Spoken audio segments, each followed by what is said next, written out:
Así que, ¿está reclamando que defraudé a la empresa por marcar 3 minutos extra? No hay problema. Trabajé en una compañía de agua durante 25 años y era uno de los equipos de reparación más productivos, hasta que empezó un nuevo gerente, llamémoslo señor imbécil. Nosotros teníamos un turno mensual en el que estabas de guardia una de cada 4 semanas, para reparaciones de emergencia fuera de horario. El día en cuestión empecé a trabajar a las 7:30 de la mañana un viernes y terminé a las 3:15 de la mañana del sábado, así que fue un turno bastante largo. Llego al trabajo el martes por la mañana y el señor imbécil me llama a su oficina para informarme que según el rastreador de mi vehículo había dejado el edificio a las 3:12 y no a las 3:15, lo cual era un intento de estafar a la empresa. Como se pueden imaginar, estaba tremendamente furioso por semejante tontería. Le dije que en ese momento estaba cubierto de barro y sudor y solo quería llegar a casa luego de un turno tan monstruoso para la empresa, y que él realmente estaba haciendo una tormenta solo por 3 minutos. Él me dijo que estaba informado que podía ser despedido por esto. Inicia la complacencia maliciosa. Le dije que si iba a ser tan mezquino, podía quitarme de la lista de contactos de emergencia para tener más cobertura. Y tampoco voy a empezar 20 minutos antes cada día. Ahora voy a fichar exactamente a las 7:30 de la mañana y saldré exactamente a las 5:30 de la tarde, sin desviación alguna. Y tú le podrás explicar a tus jefes por qué la productividad ha bajado y vas a estar batallando para tener cobertura para emergencias. Entonces veremos qué tan importantes son tus 3 minutos cuando le están costando dinero a la empresa. Yo no lo sabía en ese momento, pero el trabajo del señor tonto era a base de bonos, los cuales estaban vinculados a nuestra productividad, la cual después de esto se hundió, porque los demás equipos siguieron mi ejemplo, excepto, obviamente, los aduladores.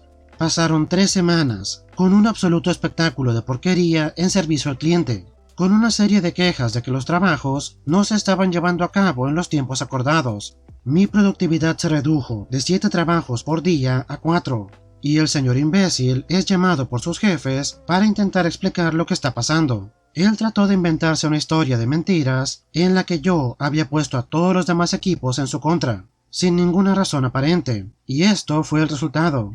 Lo que él no sabía era que yo había entrenado a su jefe cuando empezó en la empresa 15 años antes, ya que quería venir a ver lo que hacemos y experimentar lo duro que es el trabajo.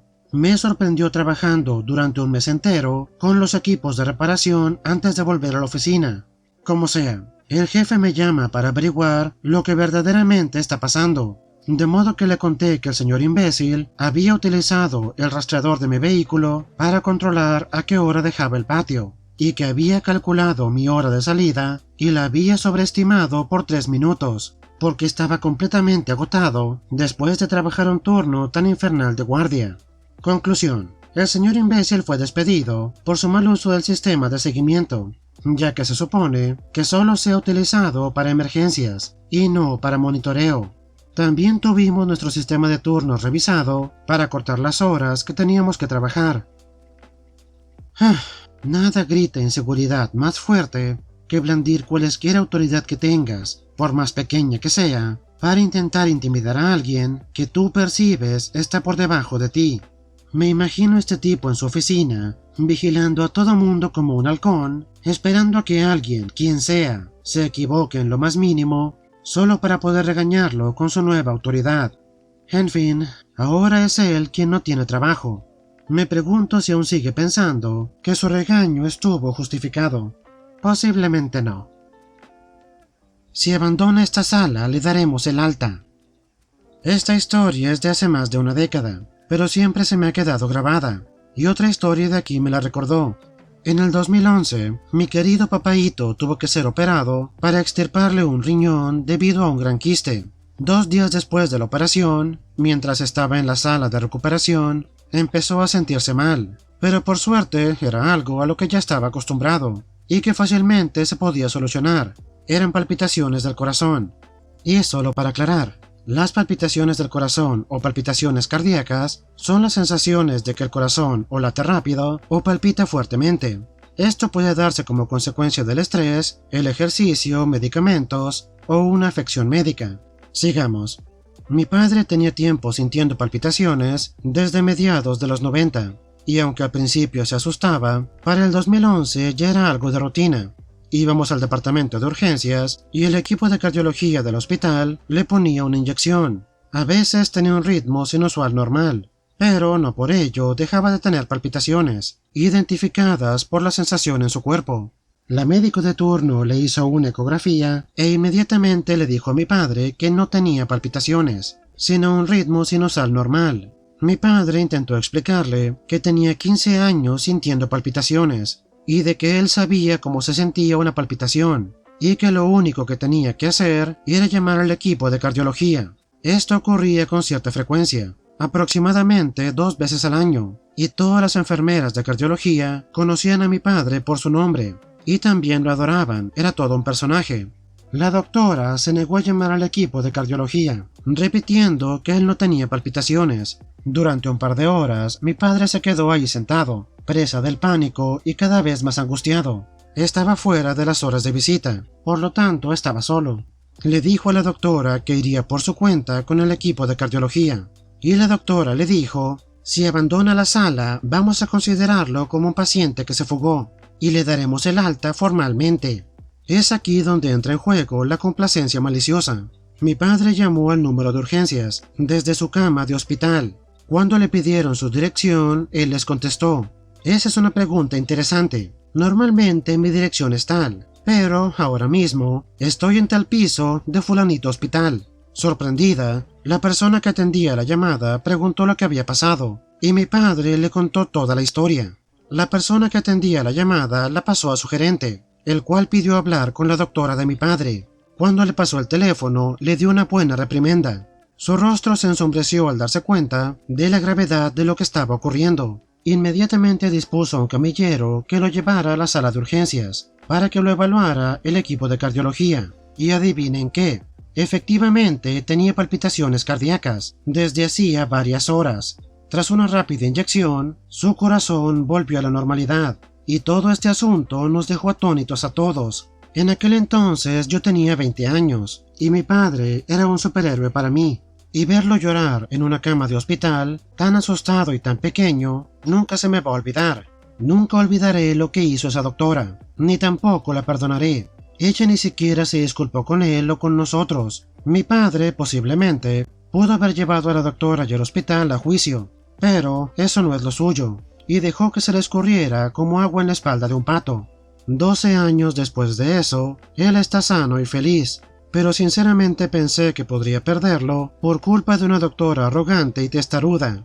Edith, esto explotó más de lo que esperaba. Gracias a todos por los comentarios encantadores. Mi padre es impresionante, y esta experiencia me dejó un sano escepticismo de la profesión médica, lo cual fue una suerte, ya que al hacerme la histerectomía en el 2021, luego del día de mi cirugía, se me negaron los opioides y tuve que abogar por mí misma. Esto es clásico. Hace algunos años yo trabajaba en un hospital, y la arrogancia que ves en algunos médicos, sobre todo en los novatos, era casi caricaturesca. No estoy diciendo que todos sean así, y obviamente es importante escuchar a tu médico, pero si tú sientes que no estás siendo tratado apropiadamente, es perfectamente normal y necesario pedir una segunda opinión. Solo hacemos entregas por teléfono. Ok. Así que fui a un famoso restaurante portugués de pollo y comida para llevar. Son conocidos por hacer entregas en mi zona, especialmente durante la pandemia.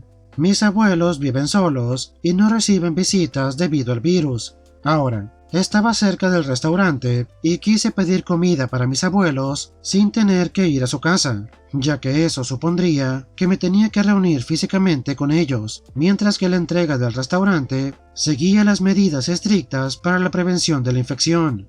En el restaurante hice el pedido y pedí que lo entregaran a domicilio. La cajera, que parecía un robot, me dijo que no era posible entregar a domicilio si el cliente hacía el pedido en el restaurante. Yo supuse que fue un malentendido, y le dejé claro que pagaría el gasto de entrega íntegro, y lo único que cambiaba era la forma de pedir la comida. No quería que mis abuelos tuvieran que pagar la comida, y tampoco quería encontrarme con ellos debido a la pandemia. Después de suplicar y un frustrante ir y venir con la cajera, me levantó la voz y me dijo: Señor, solo hacemos pedidos a domicilio por teléfono. Entra la complacencia maliciosa. Con una amplia sonrisa en la cara, le di las gracias y me alejé de la caja. Llamé al número de entrega y ella contestó delante de mí.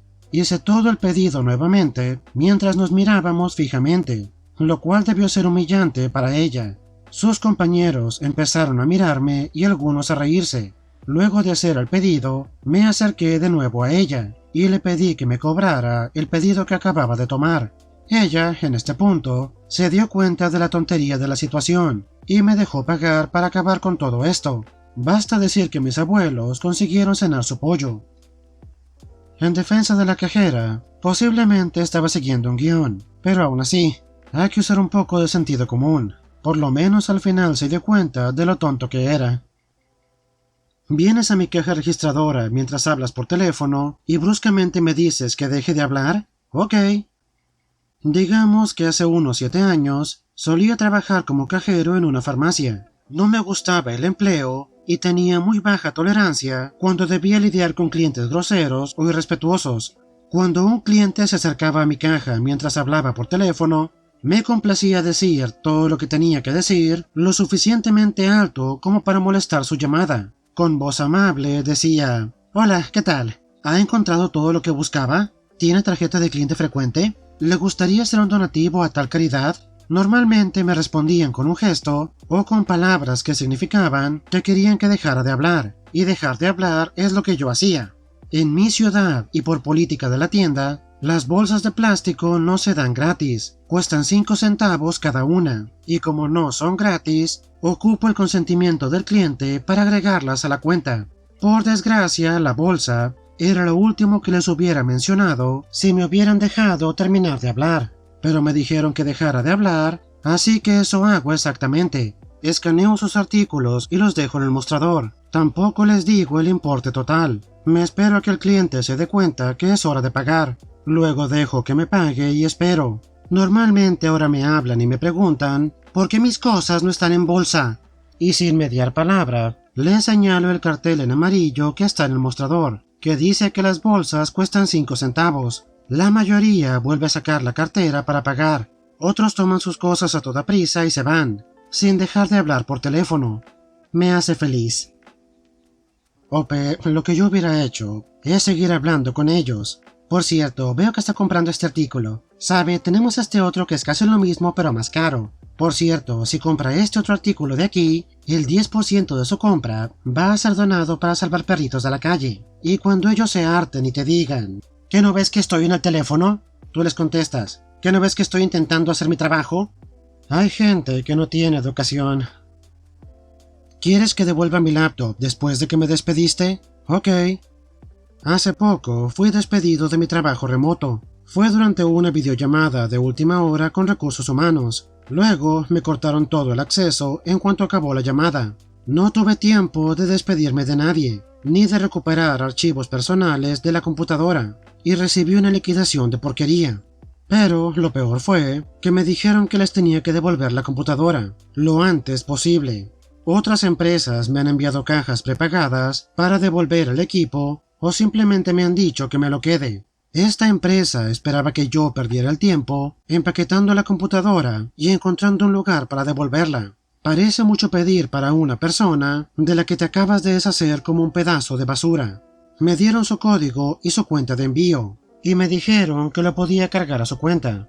Al final, voy al otro lado de la ciudad y me dicen que el código no funciona, y que voy a tener que pagarlo de mi bolsillo. En este punto estoy muy molesto con todo el proceso. La empresa me dice que lo pague de mi bolsillo y luego me lo van a reembolsar. De acuerdo, puedo hacer eso. Así que encontré la opción más cara que pude y añadí unos cuantos azulejos de baño a la caja para hacerla más pesada.